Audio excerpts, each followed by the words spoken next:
ایک شریف خاندان کے اجڑنے پہ رونے والوں، کائنات میں علی جیسا امیر کوئی نہیں، دارین میں حسین جیسا غریب کوئی نہیں۔ بڑی ہمت اور بڑا حوصلہ ہے میری اس زندہ قوم کو، اس غیرت مند قوم کو۔ ہمارے لیے کوئی سانحہ جان لیوا نہیں، موت ہمارے لیے گھبراہٹ کا باعث نہیں۔ ہم نے موت کو کربلا میں شکست کھاتے دیکھا۔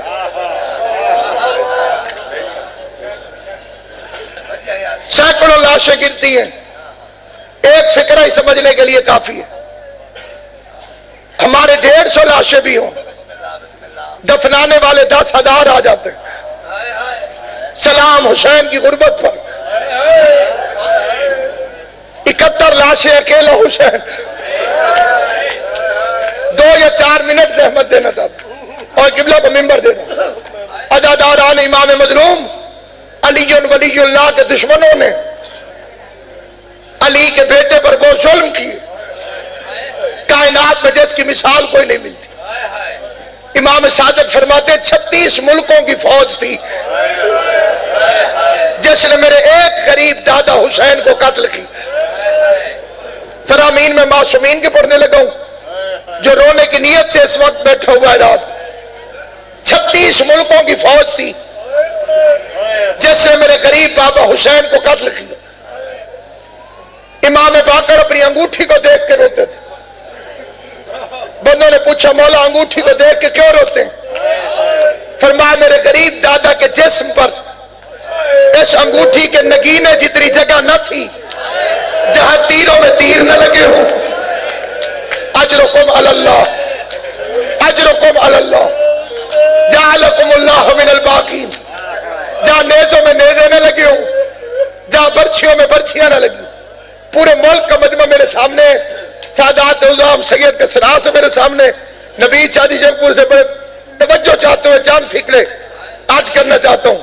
کون حسین جس کے لیے امام زمانہ فرماتے ہیں الذی بدنہ سحقانا،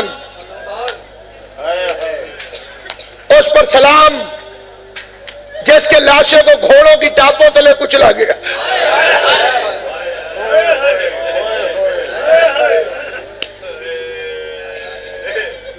ہم نماز کی معراج سمجھتے ہیں، اگر سجدہ کھا کے شفا پر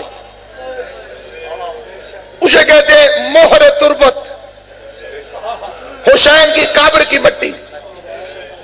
میں پورے مجمع سے پوچھتا ہوں، یہ پوری دنیا کی سجدہ گاہیں، یہ مٹی حسین کی قبر سے آتی ہے؟ نہیں، 22 مربع میل قبر حسین سے جہاں کی مٹی اٹھاؤ وہ خاک شفا ہے۔ جو دربار بیٹھے وہ تصدیق کریں گے۔ اتنی دور تک کی ہے تو اسے مہر تربت کیوں کہتے ہیں؟ حسین کی قبر کی مٹی کیوں کہتے ہیں؟ غریب کی لاش 22 مربع میل تک پھیل گئی۔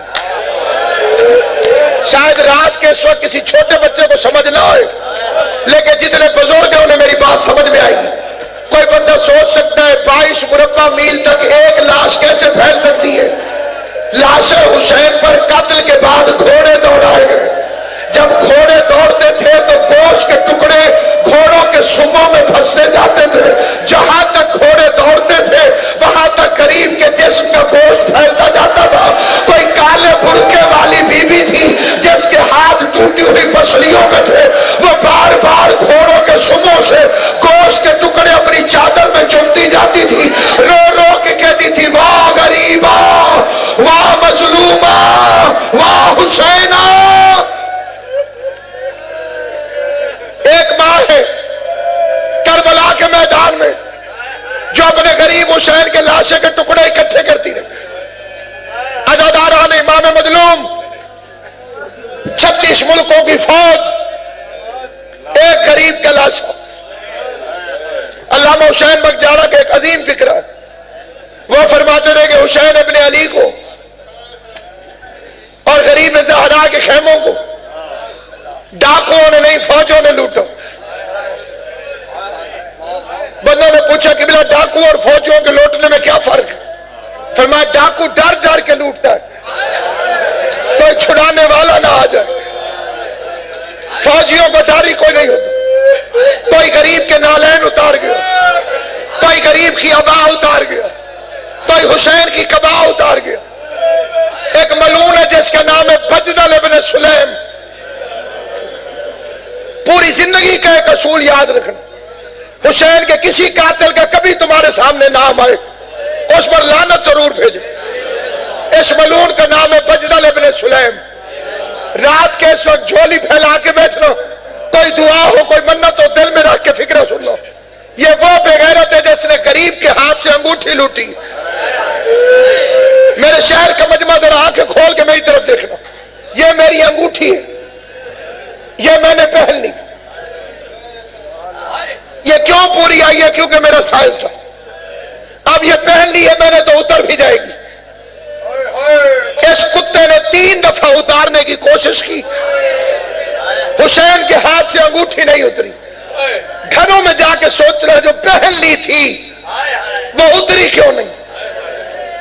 اس کی کوشش کے باوجود انگوٹھی اترتی کیوں نہیں تھی؟ ہاتھ زخمی تھا۔ میں فکرہ پڑ گیا ہوں، کسی کو سمجھ آ جائے تو ہائے کر لے۔ جو اس کام میں ہائے کرتے ہو اللہ تمہیں دنیا کے کسی کام میں ہائے نہ کرے۔ ذاکر حسین ہو تمہارے شہر سے، خیر خواہ ہو تمہارا، منت کر کے کہتا ہوں پوری زندگی حسین کو روتے ہوئے منہ پہ کپڑا نہ رکھا کر، حسین کو رونے سے منہ ٹیڑھا نہیں ہوتا، حسین کو رونے سے شکل خراب نہیں ہوتی۔ قیامت والے دن اس چہرے پہ نور ہوگا جس نے دنیا میں غریب کے لیے ہائے کیا ہوگا۔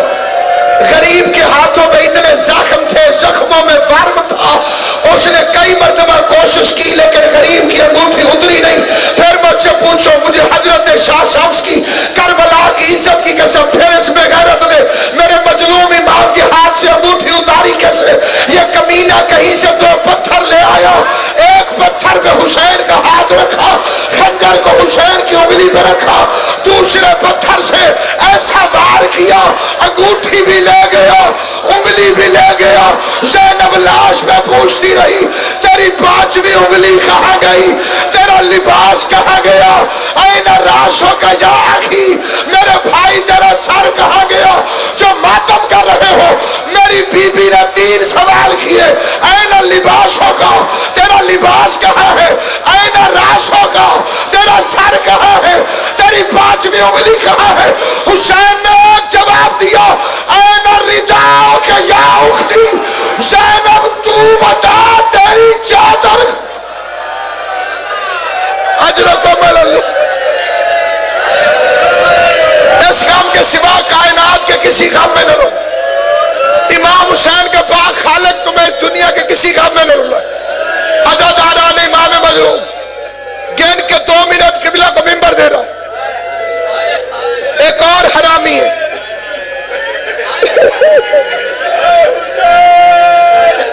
اس بے غیرت کا نام ہے مالک ابن بصر، جنہوں نے نہیں کی سارے کو لعنت بھیج ہوا۔ یہ وہ بے غیرت ہے جس نے امام حسین کا امامہ لوٹو۔ بڑی جلدی جلدی اس بے غیرت کا ظلم سناتا ہوں۔ 10 محرم کی ڈوبتی شام میں اس بے غیرت نے غریب کا امامہ لوٹو۔ 11 محرم کو قافلہ چلا، 12 محرم کو کوفہ پہنچے، سارا دن کتا شراب پی پی کے انعام دیتا رہا، اس بے غیرت کی باری نہیں آئی۔ عزاداروں یہ فکرے تمہارے بچوں کو بھی یاد ہے، 2 ملعون تھے جن کی باری نہیں آئی۔ ایک خولی ملعون، اس کے پاس غریب کا سر تھا، دوسرا مالک ابن بصر، اس بے غیرت کے پاس میرے غریب امام کا امامہ تھا۔ یہ دونوں بے غیرتوں کو حکم ہوا تم لوٹا ہوا مال لے کے گھر چلے جاؤ۔ ملعون کہتے ہیں اب میرا شراب پینے کا وقت ہو گیا ہے، کل اپنی لوٹی ہوئی چیزیں لے کر آنا، جتنی قیمتی ہوگی اتنا انعام دوں گا۔ خالی اپنے گھر گیا، اس نے حسین کا سر تندور میں پھینک دیا۔ اللہ تمہیں کوئی غم نہ دے سوائے تمہیں حسین کے۔ بی بی زہرا تمہارا ماتم قبول کرے، جو حسین کو غریب سمجھ کے آدھی رات کے وقت ماتم کر رہے ہو، اللہ تمہارے ہاتھوں کو کبھی کسی کمینے کے سامنے نہ پھیلنے دے۔ اس بے غیرت نے امام مظلوم کے سر، امام مظلوم کے سر، امام مظلوم کے سر تندور میں پھینک دیا۔ مالک ابن بصر حرامی نے میرے مولا کا امامہ اٹھا کے صندوق میں چھپایا. فکر مختصر کرو، حسین کا تھکا ہوا قاتل سو گیا. آدھی رات کو امامے سے خوشبو پھیلی. مومنہ بیوی کی آنکھ کھلی، اس کو جگا کے کہتی ہو بے غیرت کس کا گھر اجاڑ آیا ہے؟ یہ کتا سوئے سوئے کہتا ہے باغی تھا. اس کی بیوی کہتی ہے بکواس نہ کر، اگر یہ باغی تھا تو زہرا میرے گھر میں کیوں رو رہی؟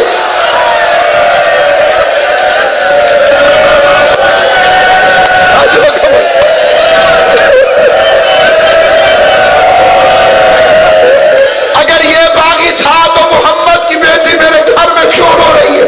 سید کونین کا نام آیا، بے غیرت ڈر کے کھڑا ہوا. اس کے ذہن میں یہ بات پڑ گئی کہ شاید حسین کی ماں امامہ واپس لینے آئی. ایسے دوڑ کے لالچ میں صندوق کھولا، ہاتھ میں درہ اٹھایا، بیوی کو درہ مارے. امامہ کہتے ہیں میں نے لوٹا، امامہ میں نے لوٹا، میں فاطمہ کو واپس نہیں کروں گا، انعام مجھے ملنا چاہیے، میں رسول کی بیٹی کو امامہ نہیں دوں گا. مقتل میں لکھا اس بےغیرت کے دماغ خراب ہو گیا. حسین کا امامہ اٹھا کے یہ جنگل میں نکل گیا. 1 سال تک یہ کتا جنگل کے درختوں کے پیچھے چھپتا رہا. چھوٹی سی آہٹ ہوتی کہتا میں نے لوٹا ہے امامہ، انعام مجھے ملنا چاہیے، میں امامہ واپس نہیں کروں گا. سال کے بعد اس کتے کی موت واقع ہو گئی. غریب کا امامہ ریت پر پڑا رہا. 2 سال تک کوفے کا جنگل حسین کا امامہ، 2 سال تک لفظ سمجھ نہیں آیا. 2 سال تک غریب کا امامہ کوفے کے جنگل میں پڑتا رہا. تیسرے سال حاجیوں کا ایک قافلہ گزرا. ایک حاجی نے خوشبو سونگھی، اس نے امام کا امامہ اٹھا کے اپنے سامان میں رکھا. حاجی نے مکے کا حج کیا. مکے کا حج کر کے حاجی مدینے میں محمد مصطفیٰ کی قبر کی زیارت کے لیے آیا. یہ 26 سال کا ضعیف امام، آنکھوں سے خون بہ رہا ہے، کمر جھکی ہوئی ہے، بال سجاد کے سفید ہے، مدینے کے بارڈر پہ استقبال کے لیے کھڑا ہوا ہے. سجاد اس حاجی کے پاس آیا، قریب آ کے کہتا ہوں اللہ کے گھر کے حاجی اگر تو ناراض نہ ہو تو میں مزدور بن کے بغیر اجرت کے تیرا سامان اٹھا لوں، میں مزدور بغیر اجرت کے تیرا سامان اٹھا لوں. حاجی نے اپنا سامان زین العبا کو دیا. حسین کے یتیم نے حاجی کا سامان ایسے اٹھایا، کبھی آنکھوں سے لگاتا ہے، کبھی سینے سے لگاتا ہے، کبھی سر پہ رکھتا ہے، کبھی چومتا ہے. قبر محمد مصطفیٰ آئی. حاجی نے رسول کی قبر کی زیارت کی. سجاد کا ہاتھ پکڑا، بیمار کا ہاتھ پکڑ کے اس حاجی نے سجاد کا ہاتھ محمد کی قبر میں رکھا. آواز دے کے کہتے جلدی بتا میرے سامان میں تیرا کیا ہے؟ زندہ باد، مرحبا نہ سکنے والی قوم زندہ باد. حسین کی غربت پہ ہائے کر کے رونے والے زندہ باد. جناب زہرا تم سے راضی ہو، شام والی بیوی تم سے راضی ہو کے جائے. اللہ بانی مجلس کی محنت قبول کرے. زین العابدین کا ہاتھ پکڑ کے اس حاجی نے قبر مصطفیٰ میں رکھا. جلدی بتا میرے سامان میں تیرا کیا ہے؟ پورا رستہ تو میرے سامان کو چومتا کیوں رہا؟ غریب کی آواز آئی، میری پوری کائنات ابھی عبداللہ کا امامہ طرف کے کہتے حسین تیرا کیا لگتا ہے؟ آواز آئی میں حسین کا یتیم ہوں. حاجی زمین پہ گرا، کبھی سجاد کے پاؤں چومے، کبھی سجاد کے ہاتھ چومے، رو کے کہتے معاف کرنا مولا، میں تجھے اپنا سامان اٹھواتا رہا، میں تجھے اپنا سامان اٹھواتا رہا. امام نے فرمایا اجرت کے دور میں میرے بابا کا امامہ واپس کر. آخری 1 منٹ جو صبح سے اب تک نہ رو سکا ہو میں اسے دعوت دیتا ہوں، آخری فکرہ پڑھتا ہوں. حاجی نے سامان کھولا. 3 سال کے بعد غریب کا امامہ سجاد کے ہاتھوں پہ آیا. حسین کا یتیم، حسین کا خون سے بھرا ہوا امامہ اپنے زخمی سر پہ رکھ کے زہرا کی حویلی میں آیا. کسی بیوی نے مسلح چھوڑا، اصغر کی ماں نے دھوپ چھوڑی، زینب نے تسبیح چھوڑی.